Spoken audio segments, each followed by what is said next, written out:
All right, so after last week's episode, I thought it would be good to talk a little bit about the purpose of home studio quickies. And so this episode will be a little bit longer than the others. And welcome once again to Home Studio Quickies. Like I was saying, after last week, I thought it would be good to talk a little bit about the purpose of this show. As I got a comment from, and I'm not even going to try to pronounce this name. They say, "Good vid, man. I like how you're really trying to help people learn to make music in their own studio. My best advice from a fellow YouTube fanatic is make the vids longer and make the purpose of the video the main priority. If you're going to have 4 parts to a live of equipment, try to make each part at least 10 minutes.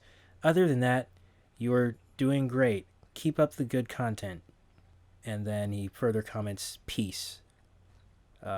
I'm not sure what word that's supposed to replace, but I do that all the time. Thank you very much for the kind words. I really appreciate them. The purpose of Home Studio Quickies is very much the main point of the video. The idea was, as I needed some quick video ideas one day, is to just go into my comment section and just see what questions people were asking and just answer them. So the episodes are not tied together by anything other than the fact that I'm answering questions in my comment section. It's not meant to be part 1 Scarlet, part 2 Scarlet, part 3 Scarlet. It's just kind of as random as the comments are. And as to why the videos aren't 10 minutes long, I kind of stopped making 10-minute videos because, as far as my metrics show, on average, people only watch between 21 and 44% of any video I make. So like the one of the more popular videos, which is about 10 minutes, they only watch 21% on average of the video. Now, there are people who watch all the way through and people who, don't. But I thought, well, if they're only watching maybe 50% of anything, I'd rather have a shorter video so that the 50% is more content. I don't know. I'm constantly adjusting. So that would be the reason for that. Moving on and continuing a little bit from last week. Riando also comments on the We Will Glorify cover video saying, "Beautiful piano sound. What audio interface did you use?" You're not hearing the audio interface at all. That was a virtual instrument inside of my computer, so you're not even hearing the keyboard that you see on the screen there. It's just a software instrument.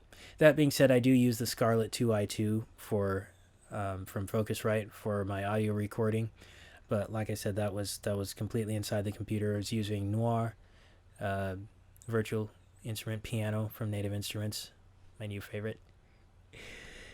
So that's what that was. A comment on the JBL Studio Monitor unboxing video. Resolution Records says, "Hey man, I love this video.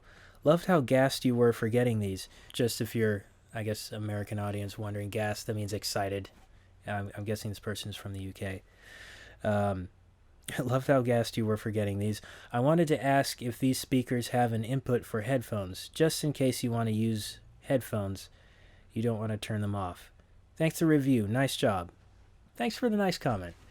Well, no, the JBL monitors don't have a headphone output. They only have inputs on them. Whether you use headphones or not is up to whichever audio interface you have.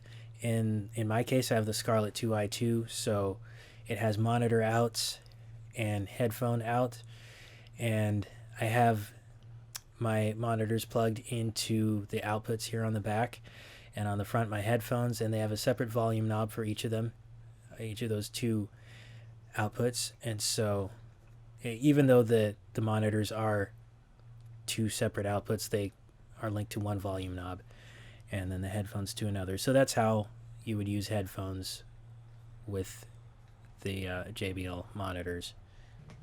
Going back a little bit to the purpose of the show, where I normally say in my intro, this is a show where I answer a question that's either recent or relevant. I've mostly been answering recent questions because thankfully I haven't run out of those.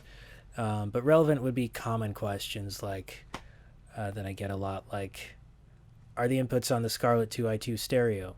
No, they're mono. You can record stereo depending on your DAW. Like Adobe Audition can fake stereo from a mono input. I believe it does that, as near as I can tell, by modulating the volume. So the volume of the left and right channel is a little bit different, and that's how it kind of simulates stereo. Other than that, to record true stereo, you would record both inputs at the same time. Another common question would be, does the KeyStation 61 have any sounds in it? No, it's just a controller. Think of it as like a QWERTY keyboard. It controls software inside the computer. My Mo XF, on the other hand, is like a computer, simple but quite functional, and it has a software inside itself from which, and the sound samples from which it plays sounds. So questions like that would be relevant questions, and hopefully me saying that has helped. If you know this already, more power to you.